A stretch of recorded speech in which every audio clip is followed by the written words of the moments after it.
everybody, so as 2023 is coming to a close, I've done the worst of the year list. Now we have moved on to my top 10 best movies of the year. 2023, by and large, has been a pretty fantastic year for films. Besides maybe 2019, this year in particular was the year I had the most difficulty in just narrowing down my list of 10 films. Of course, this is just my personal list, and share your ranking down below, your top 10 best films of the year. And without further ado, let's get into my 10th place pick. In 10th place, I have John Wick Chapter 4. What a better way to kick off my top 10 list than discussing one of my favorite action movie films in the last several years. The John Wick franchise constantly pushes the envelope for the genre, and Chapter 4 is their best of them all. There are so many different action sequences in Chapter 4 that are just jaw-dropping, gorgeously crafted to maximize the fun and intensity with each and every creative stunt. Watching all these insane stunts in Chapter 4 makes you extra angry at the fact that the Oscars does not award a Best Stunts category, because something like John Wick Chapter 4, I think at the very least would be nominated, if not just winning outright. And outside of the action, however, Chapter 4, other than maybe the original film, has one of the most emotionally invested stories concluding this journey we've gone on throughout 4 films with John Wick. This is a fantastic wrap-up for this quadrilogy. At number 9, I have Godzilla Minus One. Even though I am a massive fan of Godzilla, never in a million years did I expect a Godzilla film to be in my top 10,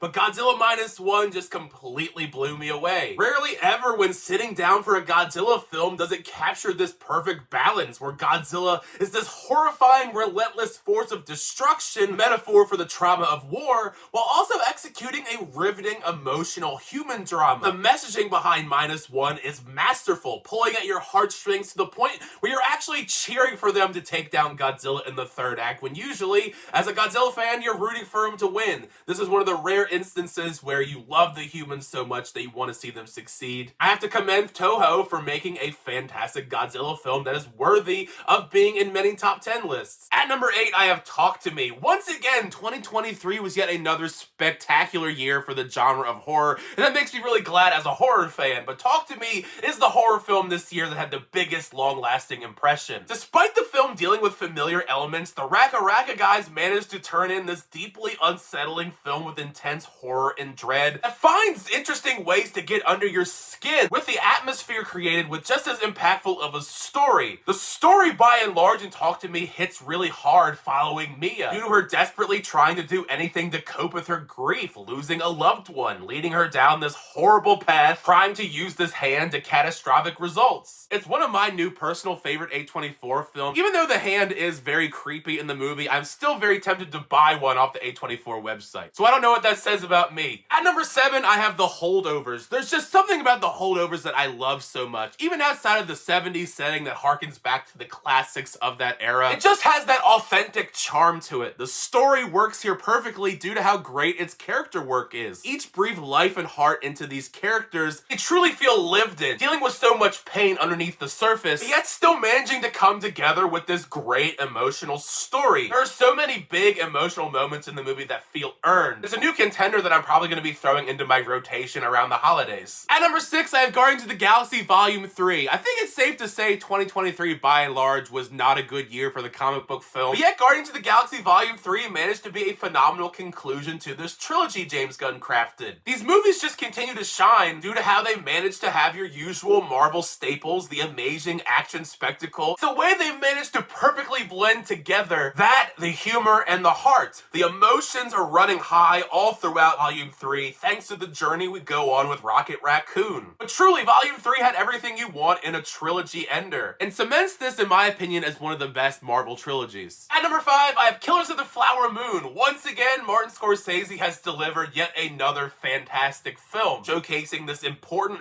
horrifically tragic story with so much care and nuance. Regardless of that runtime, it pulls you in with this intriguing story and keeps you engaged with a plethora of powerhouse performances. Out of a lot of the ensemble cast we've seen in 2023, this is one of my personal favorites. Each of them are fantastic in their own right. Leonardo DiCaprio, Robert De Niro, Lily Gladstone, each of them are phenomenal. I'm not sure how many more fantastic films we're going to be getting from Martin Scorsese in the future. All I know is this is probably one of my favorite Scorsese films in many years. At number 4, I have The Iron Claw. I don't talk about it too much on the channel, but I'm actually a pretty big wrestling fan, so my entire life I've been well aware of the legacy of the legendary Von Erich family. I was floored by how this film managed to showcase this devastating devastating emotional story. All across the board, the performances in The Iron Claw are phenomenal. Prominently Zac Efron, who probably gives the best performance of his entire career so far. I was so amazed by how he captured Kevin Von Erich. Not just in the physicality on display, but the sheer raw pain-filled emotion at hand truly elevates all aspects to this story. It's deep, effective, and just a magical, triumphant film. And even if you're not a big wrestling fan, I think you're still going to be blown away by the story you watch in The Iron Claw. At number 3, I have Past Lives. There's so much to adore about Past Lives, even if this is the film this year that just emotionally destroyed me. Mostly due to how this film is just such a relatable experience. This melancholy exploration of relationships, lost love, and the idea of what could have become of it, and it's incredibly emotional. And a big part of why this movie is so effective is these beautiful performances. In particular from Greta Lee, gives one of my personal favorite performances of the entire year. From its gorgeous story and cinematography, it's incredibly impressive that this is Celine Song's directorial debut. And because of that, I cannot wait to see what she does next. At number 2, I have Oppenheimer. Christopher Nolan is one of my favorite directors after all, but Oppenheimer is yet another masterclass from him. While the storytelling structure is a bit unconventional, even for Christopher Nolan, this story is exceptional. This character study manages to be engaging all throughout, anchored by these astonishing performances from Cillian Murphy and Robert Downey Jr.,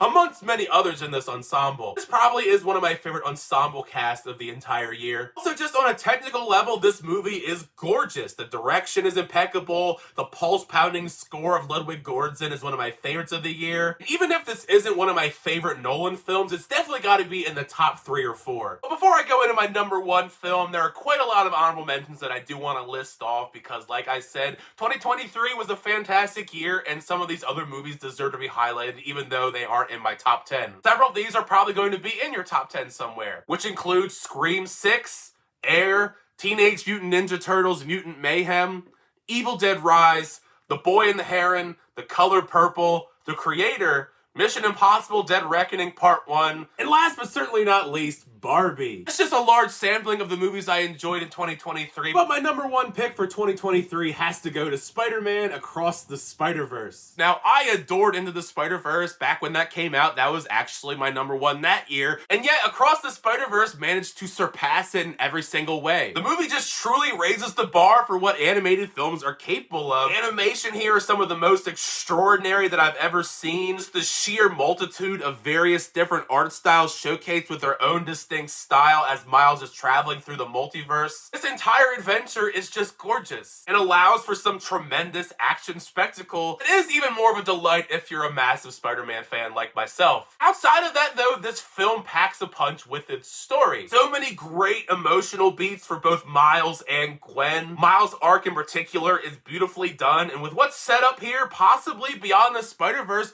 could be even better. That's like the only knock I truly have about this movie, is the fact that this is a middle film that ends on a cliffhanger. Otherwise, I think it is a tremendously perfect Spider-Man outing. And there you have it. That is my top 10 movies of 2023 list. It was really hard narrowing it down to just 10 films. So many movies were just so good this year. And like I said, make sure you share your list down below. What are your top 10 movies that you've seen this year? I'm really excited to dive into those lists with you guys. I'm sure there's going to be a lot of variety in your guys' list, so make sure you share them down below. And thank you guys, as always, for checking out the videos, but also just 2023 in general. I want to give a huge thank you to anyone that's supported my channel, whether you're just starting out or you've been here for a very long time. 2023 has been a great year, actually the best year on the channel so far. We just recently passed 5,000 subscribers, which is incredibly exciting. You're all amazing, and like I always say, make sure you leave a like on the video and also subscribe if you haven't already. You're always up to date with reviews, reactions, unboxings, and more. Till next time, I'll see you guys later.